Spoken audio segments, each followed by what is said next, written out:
As Melania Trump's dark past is surfacing, pay attention to what is happening. In a federal lawsuit involving Michael Wolff and Melania Trump, where Wolff sued Melania Trump, alleging that her threats against him constitute a violation of New York's anti-SLAPP statute, the case got assigned to a Trump-appointed judge, a very pro-Trump judge, and there hasn't been any activity on the docket since February when Michael Wolff called out Melania Trump for trying to allegedly evade service, and where Michael Wolff alleges that Melania Trump is pretending to be from Florida so she can get the federal case transferred to a Florida federal court when he put forth a lot of evidence to suggest that she lives in New York. The federal judge has gone silent, very unusual for no activity on the docket since February 27th. What else is happening as Melania's dark past is surfacing? Ghislaine Maxwell sent a mysterious USB hard drive to the Justice Department days after Melania Trump sought to distance herself from the pair's heinous sex crimes. And to be clear, the pair is Ghislaine Maxwell and Jeffrey Epstein. Melania Trump said that she has nothing to do with them, and all of the emails and the text messages and the photos are fake and fabrications, right? Melania held that press conference. Well, now a mysterious USB hard drive was sent by Ghislaine Maxwell to the Department of Justice, and the Department of Justice disclosed it to the federal judge, but said, "Judge, there's nothing to see here. It's likely just duplicative of other things that have been filed in this case. So don't even worry about it. We're not even really going to pay attention to it." What else is happening as Melania Trump's dark past is surfacing? Well, we've learned that MAGA Mike Johnson and James Comer and other MAGA Republicans in the House of Representatives, at Donald Trump's direction, they are trying to shut down all further hearings about anything to do with Epstein, anything to do with Ghislaine, and try to shut down other House hearings as well. What they're trying to do now, until the midterms, is hold roundtables instead of hearings so that subpoena powers can't be used, under oath depositions can't be taken, and there can be just roundtables, which is fascinating because whose deposition is likely going to happen soon? Remember, it's the witness who Melania Trump fears the most, Amanda Ungaro. About 3 weeks ago, you probably didn't even know the name Amanda Ungaro, but she was in a relationship with Paolo Zampoli, the guy who introduced Melania to Donald Trump, allegedly at the Kit Kat Club in the late 1990s. Zampoli ran a modeling agency where he would bring in young Eastern European girls and women for his modeling agency, and he would throw parties at the Kit Kat Club with the girls and the ladies who were the models from Europe, and he would introduce them, the models, to wealthy Manhattan businessmen. He would play matchmaker between wealthy businessmen and the models. He introduced Melania to Donald Trump at one such party, and then he helped expedite Melania Trump's visa. He got her an Epstein visa, which is for like being a genius and being in the top of your field, which is odd because she, in my opinion, wasn't any of those things. But his girlfriend was Amanda Ungaro. She met him, she says, when she was only 15 years old. She was brought here by one of Epstein's traffickers, Jean-Luc Brunel. Brunel died allegedly by suicide in a French prison under similar curious and unusual circumstances as Epstein, but that's how she was trafficked here or brought here by Jean-Luc Brunel, Epstein's guy. And then she later met Paolo Zampoli. He's in the Epstein files, and he brags about he's like, "You're cool if you're in the Epstein files," or something, words to that effect. Only smart people are like, famous people are in the Epstein files, something very strange. And he was thinking about starting a modeling agency with Epstein. But she was with this Paolo Zampoli guy for like 2 decades. And Zampoli, because he introduced Melania to Donald, when Trump won the first term, he was invited to all the White House events, and now he's basically been made a United States ambassador. And so she had a fallout with him recently over a child custody issue over their son. It was reported that he helped get Ungaro deported to Brazil. He denies that he contacted ICE to expedite the process. The New York Times wrote a story that he called ICE. He disputes that the call led to any expediting of her being deported, but she's in Rio de Janeiro in Brazil now. And she's like, you took my son. I have nothing to lose. So I'm going to expose everything. I'm going to expose you. I'm going to expose Melania. I'm going to bring everybody down. Words to that effect, of course. Paulo Zampoli's been freaking out. He's been making posts like this. Notice to all media outlets, my son and I are victims of an extortion attempt by a John Doe family. This was reported on April 6th to the FBI and Miami-Dade police. We have an ongoing investigation. All disinformation and defamatory statements about me and my son will be, he says he's going to hold people accountable. Then he does a second notice 3 days ago. Second notice to all media outlets. We confirm that legal actions are currently underway across multiple jurisdictions, including the United States, Italy, and Brazil. Our legal team is actively identifying and pursuing all individuals, entities, and accounts involved in the dissemination of false, misleading, and defamatory content. Any media outlet or individual that publishes, supports, or amplifies such content will be included in a class action lawsuit and held accountable to the fullest extent of law.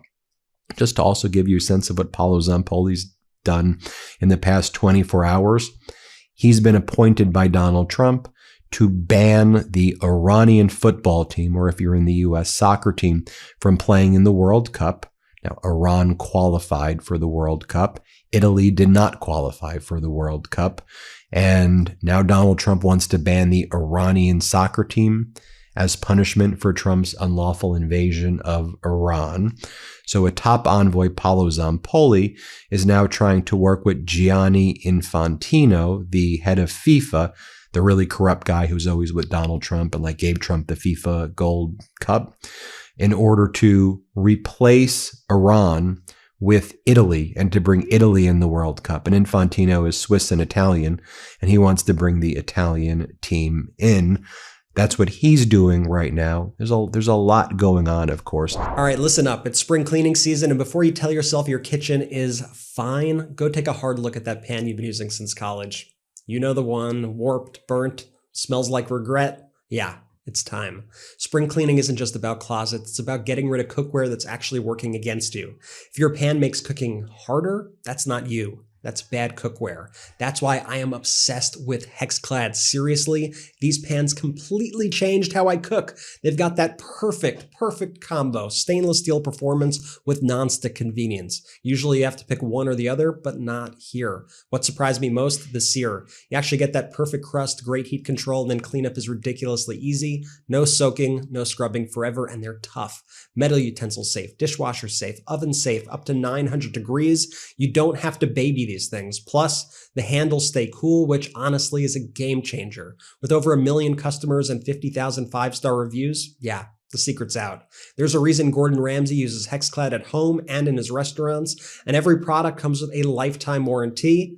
This is it. The last set of pans you will ever need. So don't go through another spring using the same busted pans you should have thrown out years ago. For a limited time, only our listeners get 10% off your order with our exclusive link. Just head to hexclad.com/Meidas, support our show, and check them out at hexclad.com/Meidas, MEIDAS. Make sure to let them know we sent you. Spring clean your kitchen the smart way with Hexclad. Ungaro, you'll recall, last week posted, Pam Bondi, are you already aware of the situation? Do you fully understand the extent of the information I possess regarding you and the individuals associated with you? I strongly advise you to consider the seriousness of these matters. Any actions taken against me or attempts to escalate this situation could have significant legal consequences. I expect to be handled with the appropriate level of responsibility and professionalism moving forward. And then she gave an interview with Courier, which was translated from Portuguese into English, where she said, the first time I had contact with Zampoli was when I was 15 years old. I can state that starting from the first meeting, Zampoli began harassing me in an attempt to pursue an intimate relationship. That's her allegations, not Zampoli. That's what she says. When and under what circumstance did you meet Melania? I was introduced to Melania by Paolo Zampoli at the time. We were already dating, and that is when I was introduced to her. Would you testify before the House Oversight Committee? Absolutely. Did Melania personally threaten you? If so, in what way and when? Melania felt threatened, and while she did not threaten me directly, she knows that I witnessed highly compromising interactions over the course of 20 years. She does not know the full extent of what I know, for I lived with Paolo for 20 years. She does not know the full extent of what I know, and she did not threaten me directly, but she knows I witnessed highly compromising interactions over the past 20 years. So now you piece this together. The Trump-loving federal judge in New York has basically frozen the docket. You have Congress freezing the hearings and saying informal roundtables, no more subpoenas. You have a mysterious hard drive being sent by Ghislaine Maxwell. At the same time, Melania said she has no contact with Ghislaine and they never really knew each other. Sure, they were in the same circles, but any of the photos are fake. Everything's fake, according to Melania. And then you have the fact that Republicans in the House of Representatives, though, at the same time, Ghislaine Maxwell, by the way, we know Ghislaine Maxwell, the email from Ghislaine calling Melania sweet pea and them wanting to hang out, and Melania saying to Ghislaine, you were great, or you look great, in the New York Magazine article, and Jeffrey Epstein was great. And I mean, they seem to know each other, at least at some level of familiarity, in my opinion, based on those emails. Ghislaine knows a lot. Ungaro knows a lot. Zampoli knows a lot. And remember, Zampoli said that he would testify before a congressional hearing. I think he was pressured, in my opinion, to do that by Melania, because there were rumors that Epstein introduced Melania to Trump, and Melania said that never happened. Those rumors are false and defamatory. It was Zampoli who made the introduction. Well, Zampoli and Epstein wanted to buy modeling agencies together, and Zampoli introduced you. I'm not really sure that really makes that much of a difference, but she's like, it's Zampoli. And Zampoli's like, I'm happy to testify. But then now Congress is like, no more testimony from anybody at all. We're canceling hearings and we're doing roundtables. And then we learn that Congress, Republicans in Congress, are trying to pardon Ghislaine. James Comer told Politico that there are lots of Republicans who would like to see her pardoned because they think that'll help her testify truthfully, even though she's a known liar, a perjurer, and a sex trafficker. But they're like, we should pardon her. And he said there are Republicans working with Donald Trump to pardon Ghislaine Maxwell. So Democratic Congress member Raja Krishnamurthy sent this letter to Todd Blanche after Ghislaine's lawyer has been bragging that he believes Ghislaine's going to get a pardon. Are you piecing all of these things together, starting with Melania's dark past surfacing? Take all of this information and assess it collectively. Here's the letter from Raja Krishnamurthy, Democratic Congress member. He goes, I'm writing to express my disgust at the DOJ reported willingness to pardon Ghislaine Maxwell. Last week, David Oscar Marcus, Ghislaine Maxwell's attorney, said there's a good chance, and for good reason, that Maxwell would get a pardon. It's unacceptable that the DOJ would be engaging at all with such an outrageous request. Then he talks about how Ghislaine was moved from a maximum security facility in Tallahassee to Club Fed in Camp Ryan, Texas. And then he goes on to talk about how the Epstein files have been covered up by the Trump regime. Then it goes on to say the following. Following the dismissal of Attorney General Bondi in connection with the department's handling of the Epstein files, you're the acting Attorney General. You must immediately reopen and fully resource the department's investigation into the sex trafficking operation. You must also publicly and repeatedly refuse to engage with Ghislaine Maxwell on any presidential pardons that would excuse her from serving out her full sentence. Survivors deserve answers, and those responsible must be held accountable. This is not a question of politics. It is a matter of justice. And so, you know who's taunting Melania, though, now a lot about all this stuff? The Iranians. The Iranians are taunting Melania a lot. They did a new Lego video roasting Melania yesterday. Did you see this one? Play this clip. Good afternoon, good afternoon. She reads from a page. The rumors have been building up. It is time to turn the page. She says the lies must end today. She wants the record straight. She cleared her schedule just for this. She could not wait. The stories on the internet have gotten out of hand. Fake pictures, fake connections, none of them were planned. She says she never knew this man the way the tabloids say. She is here at the podium to clear it all away. And then they did one on her called Epstein Queen, which I shared with you about 2 weeks ago. Play this clip. Epstein Queen,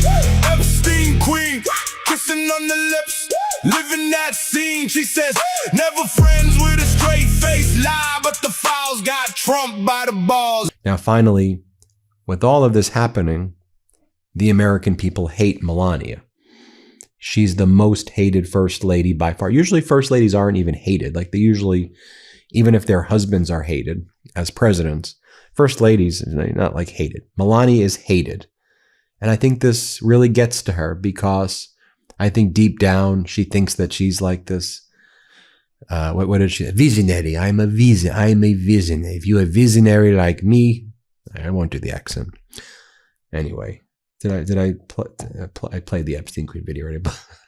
Play the polling on Melania. Let's play it. And you also, I'm saying you have new numbers or another look at the impact or the appeal that her appeal after her documentary came out. Yeah. Okay. So you asked in question number one, you said, why? What is one of the reasons why? And I think one of the reasons why was this documentary. I think a lot of people saw it as political, even if she didn't want it to be. And you could just see it here. This is real world data. This is not just the polling data that shows the lack of appeal, historic lack of appeal that she has for a first lady. Look at this. Some of Melania's budget sheet. Look at this. The budget, rights and marketing, $75 million. That was what is estimated to have been spent by Amazon. Compare that to the box office, both domestic and international combined. We're talking about $17 million. That makes this a bomb. There was a lot of talk when the film came out. Hey, you know, it had a good opening weekend. But then basically it stopped making money. So unless Amazon is able to make this up through streaming, this is going to be a historic bomb. Amazon spent a ton of money on it. And look at that. Simply put, the money was not made back. That coalesces, that combines with the polling data to say that Melania Trump is historically unpopular for a first lady. So folks, I'm sharing with you my opinion as protected by the First Amendment of the United States Constitution. Opinion speech on a newsworthy matter, right? That's what this video is. You're entitled to your opinions. I'm entitled to my opinions. We can connect these things and form opinions, right? Hit subscribe. Let me know what you think. Let's get to 7 million. We appreciate you. Want to stay plugged in? Become a subscriber to our Substack at MeidasPlus.com. You'll get daily recaps from Ron Filipkowski, ad-free episodes of our podcast, and more exclusive content only available at MeidasPlus.com.